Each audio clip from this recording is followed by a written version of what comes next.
এই মুহূর্তে আপনারা দেখছেন স্কাই টিভি বাংলা। আমি আপনাদের সঙ্গে রয়েছি শাহজাহান, স্বাস্থ্য ভবন, কলকাতা থেকে।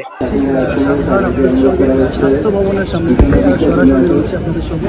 আপনাদেরকে আপডেট জানিয়ে রাখি যে স্বাস্থ্য ভবনের মধ্যে যে ডাক্তারি যে প্রতিনিধি দল, ডাক্তাররা যারা গেছিলেন তারা এই মুহূর্তে বেরিয়ে এসছে আমাদের সামনে, এবং বেরিয়ে এসে তাদের যে বিবৃতি, তারা যে বলছে যে তাদের যে প্রাইম যে দাবি ছিল, তাদের যে প্রাইম দাবি, সেই ডেপুটেশনের মধ্যে তাদের প্রাইম দাবি, প্রথম দাবি ছিল যে এই সংশ্লিষ্ট সেক্টরে একেবারে যারা রয়েছে এই আর্যভর ঘটনার সঙ্গে যারা যুক্ত রয়েছে, জড়িত যারা রয়েছে, তাদেরকে অন্য কোথাও অন্য কোথাও কোনো পোস্টিং, কোনো রকম তাদেরকে কোনো জায়গা করে দেওয়া চলবে না। তাদেরকে সাসপেন্ড করতে হবে এবং তাদেরকে যে সকল অধিকর্তা সমস্ত সাসপেন্ড করতে হবে, এরকমটাই দাবি কিন্তু তাদের ছিল।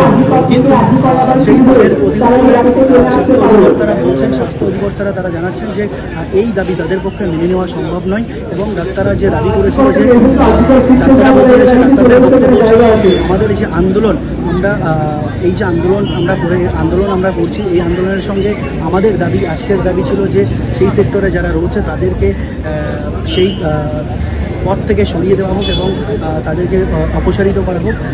কিন্তু তাদের যে আন্দোলন, বেসিক্যালি যে আন্দোলন, তাদের সেই আন্দোলন বিচার পাওয়ার দাবিতে, দোষীর ফাঁসির দাবিতে তাদের যে আন্দোলন, সেই আন্দোলন কিন্তু কন্টিনিউয়াস চলবে তাদের। এবং তারা জানাচ্ছে যে তাদের প্রায় 5 থেকে 6 হাজার তারা ডাক্তার যারা এবং সাধারণ মানুষ যারা আজকের এই আন্দোলন এসেছিল, রীতিমতো তারা স্বাস্থ্য অধিকর্তার থেকে একেবারে নিরুত্তর হয়ে তারা ফিরলেন, এমনটাই প্রকাশ পাওয়া যাচ্ছে আজকের এই জুনিয়র সিনিয়র ডাক্তারদের প্রতিনিধি দলের বক্তব্য থেকে। আসুন সেই জুনিয়র ডাক্তাররা যারা, যে প্রতিনিধি দল, স্বাস্থ্য ভবনের ভিতরে যারা গেছিলেন, তাদের মতামত তারা কি বলতে গেছেন আমরা একবার শুনে নেব। হাসপাতালের সমস্ত জুনিয়র ডাক্তাররা মিলে আজকে এই এবং কয়েকটা দাবি নিয়ে এসেছিলাম। সেখানে আমাদের সমস্ত মোট 40 জন প্রতিনিধি দলের সাথে, প্রত্যেকটি প্রতিনিধি দলের সাথে ভেতরে ডিএমই, ডিএইচএস, হেলথ সেক্রেটারি এবং প্রিন্সিপাল সেক্রেটারি অফ হেলথ সবাই একসাথে দেখা করেন। আমরা এখানে এসেছিলাম নির্দিষ্ট কিছু দাবি নিয়ে। আমরা কোনো জাস্টিসের প্রশ্নে স্বাস্থ্য ভবনের কাছে আসিনি, কেননা আমরা জানি যে জাস্টিসের যে প্রশ্নটি সেটি অলরেডি কোর্টের তত্ত্বাবধানে রয়েছে, সিবিআই কাজ চলছে। আমাদের যে দ্বিতীয় দাবি ছিল যে সেই দিন রাতে যারা প্রিন্সিপাল, তৎকালীন এনএসডিপি ডিন এবং তারা, এবং 14 তারিখ অ্যাটাকের সময় যে প্রিন্সিপাল ছিলেন, তাদের প্রশাসনিক ব্যর্থতার দায় নিয়ে তাদেরকে আর কোনোভাবেই প্রশাসনিক ব্যর্থতার দায় নিয়ে সবাইকে যে পদত্যাগের যে দাবি আমরা করেছিলাম, সেই ব্যাপারে স্বাস্থ্য ভবনের কি উত্তর,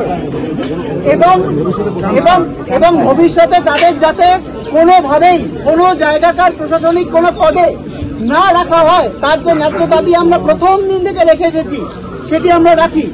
খুব আশ্চর্যজনকভাবে প্রথমে জানানো হয় যে এই দাবিগুলো প্রথম যে তারা নোট ডাউন করলেন যে হ্যাঁ আচ্ছা প্রথম তাহলে তোমাদের কথা আমরা কনসিডার করছি। আমরা বলি যে আমরা 1 ঘন্টা সময় দিচ্ছি, আপনারা প্লিজ নিজেরা আলোচনা করুন। এবং বর্তমান প্রিন্সিপাল সুনিতা পাল, যিনি দায়িত্ব এড়িয়ে যাচ্ছেন, 14 তারিখের প্ল্যান মব অ্যাটাকের পর তিনি আর হসপিটালে আসছেন না। আমাদের অভিভাবক যিনি আসছেন না, অথচ আমাদের জুনিয়র ডাক্তাররা বলছেন যে তোমরা তো সেফ, তোমরা এসো। এই গোটাটার উত্তর চেয়ে আমরা এসেছিলাম। কিন্তু যা ওই গোটা বৈঠকে যেটুকু থেকে আমাদের যে মনে হয়েছে যে স্বাস্থ্য ভবন অযথা প্রশাসনিক জটিলতার দোহাই দেখিয়ে ব্যাপারটিকে দীর্ঘায়িত করতে চাইছেন, এবং আমাদের স্পষ্টতই মনে হয়েছে কোনো একটা চাপের কাছে স্বাস্থ্য ভবনে অসহায়, যে আমাদের এই সামান্য দাবিটুকু, আমরা জাস্টিস চাইতে আজকে স্বাস্থ্য ভবনে আসিনি। আমরা চেয়েছিলাম যে আমাদের যে সামান্য দাবি ছিল যে এই যে পদগুলোতে যে লোকগুলো ছিলেন, তাদের যাতে প্রশাসনিক ব্যর্থতার দায় স্বাস্থ্য ভবন স্বীকার করুক এবং তাদের যাতে আর কোনোভাবেই কোনোদিন প্রশাসনিক পদে না রাখা হয়। কিন্তু আমাদের মনে হয়েছে আমাদের সামান্য দাবি আমরা এতক্ষণ অপেক্ষা করার পরেও তারা মেনে নিতে পারলেন না। ওনারা ভার্বাল অ্যাসিওরেন্স দিয়েছেন যে দেখছি, দেখব, কিন্তু আমাদের মনে হয়েছে যে স্বাস্থ্য ভবন কোনো একটা ভাবে অসহায়। তো আজকে আমরা স্বাস্থ্য ভবনের সাথে এই বৈঠকে অত্যন্ত হতাশ এবং আমরা বারবার জানাতে চাইছি আমাদের ন্যায় বিচারের যে আন্দোলন সেই আন্দোলন কিন্তু আমরা একইভাবে চালিয়ে যাব। পরবর্তী কি পদক্ষেপ বা কি সিদ্ধান্ত নেবেন? আপনারা 1 ঘন্টা আলটিমেটাম দিয়েছিলেন তাদেরকে পদ থেকে সরানো বা অপসারণের।